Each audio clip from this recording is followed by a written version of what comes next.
Hi guys! So, karon na-busy jud ko pang reply sa mga comments, panglista sa mga kanang mga entries kay magsugod na ko og lista, maglukot na ko og sugod sa papel para sa akong raffle. And nakoy nakit-an nga video usa sa mga napil sa akong raffle entry kanang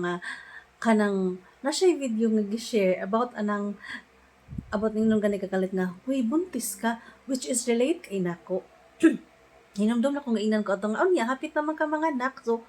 or napoy time nga nakita ang classmates ba nimo before elementary or high school nya magkita mo ingnon ka og kalit nga, huy kadako na nimo uy nga na gani nga na gani ni kanang huy kanang buntis ka dako kay kay tiyan nga na ba wa man gud wala jud mo sakit jud kay na sa ang parts like ako sakit kay na sa akong part honestly lang jud wala tago-tago kanang wala mo kabaw you don't know my struggle ako lang din ako struggle nga unsaon ako gusto kong magpagamay where in fact I tried intermittent fasting pero wala gid siya nagdugay po tungod kina ako'y hyper then daghan ko mga kuan ay mga pamaagi para lang mong gamay but ang problema is na ako'y PCOS so polycystic man ta so usa sa mga kuan is mundako jud um although sa una ning gamay jud ko kay ako jud tong i-focus nga nag-gym ko. Siguro pod usa pod is kanang pero dili gid siya yung anak kadali sa amo nga part kaming naay mga piko. So try to be considerate ba kay ay nasuko wala ko nasuko man kanang ako lang kuan ba nga nabitang why not keep it to yourself na lang bisan ingon ka nga huy kadako na bagod nimo nga na gani kay like nahinumdum ko dito ko sa Bugo niya na ko'y classmate nga nakita na di ko magtago-tago na ako'y classmate nga nakita lang siya nga, "Hoy kadako na gud nimo." Ni-smile lang jud ko but honestly na hurt jud ko kay wala jud mo kahibaw, wala jud siya kahibaw kung unsa nako gusto pod nga mo gamay. Ningon nga, "Oh, karon nag-workout ko karon na is nag-zumba-zumba ko but dili jud nga nakadali sa mga part." Kami mga naay mga PCOS niya.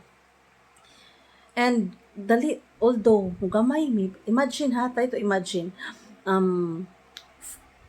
mag Zumba ko, mag-workout ko for 3 months, for 4 months. With that, kana mo loss ko og butang tag 3 kilos or 5 kilos. But within 2 weeks, kung tarong mo kaon na po kong tarong, which is tarong nga kaon, gain na pod ko anak. Katong gilos na ko with that 3 months, ako na siya na-gain in just 2 weeks. Imagine sa hingan na siya dili lalim sa mga part nga unta pod ba kanang unta ka na tang may mga sakit nga mga kuan nga kanang huy kadako na nimo huy naunsa naman ka di naman na mao imong hingan na kanang ay mga mo di ko ganahan na mga pundok-pundok nya inon lang makita mo ni ingnon di ka nga naunsa naman ka uy kadako na ba nimo na wala jud mo kay pa si mga struggle pod na para lang mo gamay unta jud nya